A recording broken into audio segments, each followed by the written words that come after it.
Hi friends, welcome to Bhagavad Gita శ్లోకం. దానికి బుద్ధుడు చెప్పిన దానికి ఏమిటి వ్యత్యాసం అనే విషయాలు ఈరోజు తెలుసుకుందాం. అశోచాన్ అన్వచస్తం ప్రజ్ఞావాదాంచ భాషసే గతాసూన్ అగతాసూంచ నాను శోచంతి పండితాహ. ఇది స్థూలమైన అర్థం ఏంటంటే, కృష్ణుడు అర్జున్ని ఉద్దేశించి శోకింపరాని దాని గురించి, రాని విషయాలపై శోకిస్తున్నాం.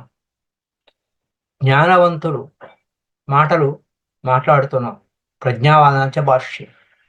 కానీ నిజమైన జ్ఞానులు జీవించి ఉన్న వారిపైన, మరణించిన వారిపైన శోకించరు అని చెప్పాడు. మనం నిత్య జీవితంలో అన్వయించుకొని ఈ శ్లోకం నాకు ఎందుకు పనికొస్తుంది, ఏ విధంగా పనికొస్తుంది అని మనం విశ్లేషించుకున్నప్పుడు ఏం అర్థం వస్తుంది ఒకసారి మనం చూద్దాం. అశోచ్యాన్ అన్వచోచేస్తాం, ఏడవకూడని దారి గురించి ఏడవకుండా ఏడుస్తున్నాం. పైపెచ్చు ప్రజ్ఞావాదాంచ భాష్యే, గొప్ప పండితుడిగా, గొప్ప ప్రజ్ఞ ఉన్నవాడిగా, జ్ఞానవంతుడిగా మాట్లాడుతున్నాం. గతాసూన్ అగతాసూన్ చ, ఇక్కడ ఈ పాయింట్ మనకి అప్లికేషన్ కావాలి. గతం అంటే జరిగిపోయింది, అగతం అంటే జరగబోయేది. ఇక్కడ గతాసూన్ అగతాసూన్ చ, గతం అనే దానికి ఆయన ఏం చెప్పారు, మరణించిన వారి గురించి. అలాగే గతాసూన్ అగతాసూన్ చ, మరణించబోయే వారి గురించి. అగతం ఇంకా కాలేదు, గతాసూన్, గతం అంటే జరిగిపోయింది, అగతం అంటే ఇంకా వాళ్ళకి టైం అవుతుంది, అంటే ఫ్యూచర్. గతం అంటే జరిగిపోయిన దాని గురించి కానీ, భవిష్యత్తు గురించి కానీ శోకించకూడదు, మనం అప్లికేషన్ చేయాలి. మనం ప్రతిదానికి దిగులు పడుతున్నాం, ప్రతిదానికి దుఃఖపడుతున్నాం. ఎక్కువ శాతం మన జీవితం ఎలా ఉంది అంటే, జరిగిపోయిన దాని గురించి over and over again thinking, feeling. ఇక్కడ జరిగిపోయిన దాని గురించి ఆడవద్దన్నాడు, గతాసు నగతాసు నుంచి. ఇది స్థూలమైన మీనింగ్ తీసుకోవడం కాదు, application of Bhagavad Gita day to day life. తెలుసుకున్నటువంటి జ్ఞానం,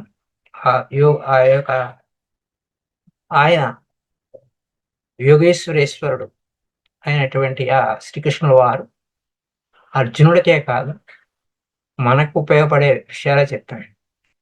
అది అప్పటికది సత్యం, ఇప్పటికిది సత్యం, అది ఎప్పటికీ సత్యమే. మనం చేసే పని అంతా కూడా ప్రజ్ఞగా మాట్లాడుతూ ఉంటాం. నా కష్టం నీకేం తెలుసు, నా బాధ నీకేం తెలుసు, నీకు కూడా వస్తే తెలుస్తుందిలే అలా అని జ్ఞానవంతుల్లాగా మాట్లాడుతూ ఉంటాం, మన శోకానికి కాసు చెప్తూ ఉంటాం. సో ఏడవకూడని దాని గురించి, జరిగిపోయిన దాని గురించి పదే పదే మనం ఏడుస్తూ ఉంటాం. ఇలా జరిగి ఉండవలసింది కాదు, అలా జరిగి ఉండవలసింది. అది ఒకసారి చెక్ చేసుకుంటే కానీ మనం అది వద్దు అన్న విషయాన్ని, భగవాన్ వద్దు అన్న విషయాన్ని మనం వద్దన్న పని చేస్తున్నాము. భవిష్యం నైవ చింతయేత్, మామూలుగా జనరల్ పాయింట్లో గతేశోకేన కర్తవ్య భవిష్యం నైవ చింతయేత్ అనే పాయింట్ దీని మీనింగ్. కానీ మనం ఏంటంటే, జరిగిపోయిన దాని గురించి కానీ, భవిష్యత్తు గురించి కానీ ఓకే ఏడుస్తూ ఉంటాం. గతాసు నగతాసుంచ నాను శోచంతి పండితా. బుద్ధుడి బోధ ఎలా ఉంది? అనిచ్చ అంటే అశాశ్వతత్వం, ఏది శాశ్వతం కాదు. అన్ని వస్తువులు, జీవితం, అనుభవాలు అన్ని తాత్కాలికమైన వాటి గురించి ఎందుకు వేదన చెందాలి? అలాగే అనత్త అనే పాయింట్, ఆత్మ లేని తరం. స్థూలమైన మీనింగ్ తీసుకుంటే అనత్త అంటే ఆత్మ లేదు అని. ఇక్కడ శాశ్వతమైన ఆత్మ లేదు, మనిషి 5 స్కందాల సమాహారం అనే పాయింట్ మీద మాట్లాడినట్టు. అలా ప్రతిదీ స్థూలమైన అర్థం తీసుకుంటూ వచ్చేటువంటి వ్యవహారాలేంటో నేను చెప్తూ వస్తున్నాను. ఇక్కడికి వచ్చేసరికి ఇంకొక పాయింట్లో, బుద్ధుని బోధనలో అనత్త అంటే శాశ్వతమైన మార్పు లేని ఆత్మ లేదా నేను అనే స్వరూపం లేదు. అంటే ఆత్మాస్మి అంటే నేను అనే పదం అక్కడ సాంస్క్రిట్ వర్డ్లో నడుస్తూ ఉంటుంది, సాంస్క్రిట్ పదాల్లో. ఈ నేను అనే అనే దానికి స్వరూపం లేదు. ఈ నేను అనేదానికి ఏమిటి? మనిషి అనుభవించే ఈ నేను లేదా నాది అనే భావన నిజానికి శాశ్వతం కాదు.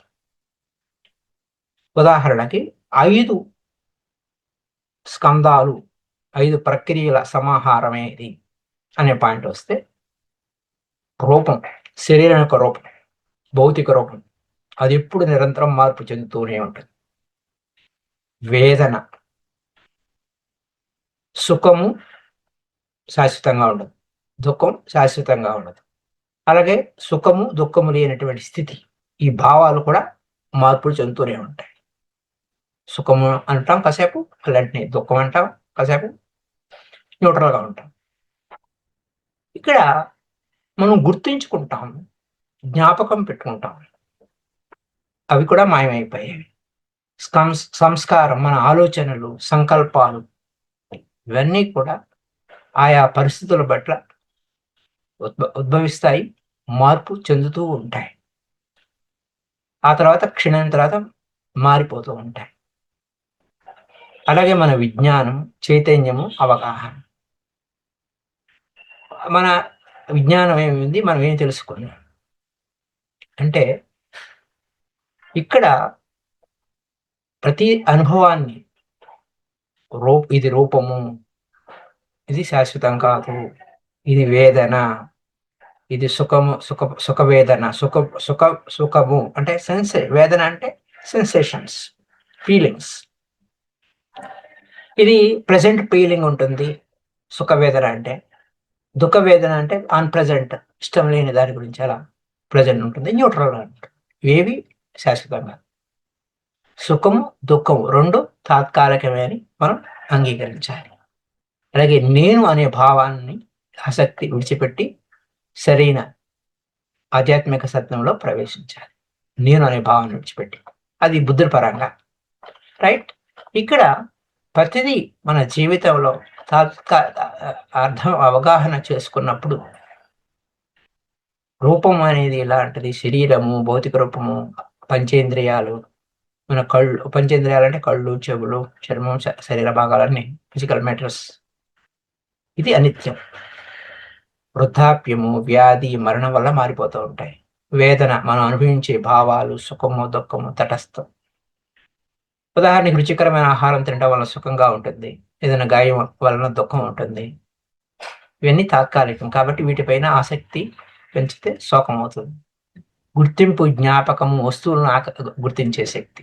ఉదాహరణకు ఒక పువ్వు చూసి ఇది గులాబీ అని గుర్తిస్తాం, కానీ అది గులాబీ, అదే గులాబీ ఎప్పుడు శాశ్వతంగా ఉంటుందా? ఉండదు, మారిపోతుంది. మన జ్ఞాపకాలు కూడా స్థిరంగా ఉండవు. సంస్కారం, మనసులో సంకల్పాలు, ఆలోచనలు, అలవాట్లు, కర్మ, ఇవన్నీ. ఉదాహరణ కోపం ఉంది, దయ, ఆశ, అన్నీ కూడా మనసులో పుట్టే వ్యవహారాలు. ఇవి కూడా మన ప్రవర్తన మీద ప్రభావితం చేస్తాయి. అవి కూడా శాశ్వతం కాదు. విజ్ఞానం, చైతన్య, అవగాహన, నేను తెలుసుకుంటున్నాను అనే భావం. ఉదాహరణకి కళ్ళుతో కొన్ని వస్తువులను చూస్తాం. కళ్ళు ఒక వస్తువును చూసినప్పుడు కలిగే అవగాహన, కానీ అది కూడా తాత్కాలికమే. ప్రతి క్షణం కొత్త అవగాహన వస్తుంది. ఈరోజు ఒక రకం ఉంటుంది, మరో రోజు మరోలా ఉంటుంది. మరి ఈ 5 స్కందాలు, ఈ యొక్క 5 స్కందాల అస్తిత్వమే మనిషి అనేది ఏర్పడుతుంది.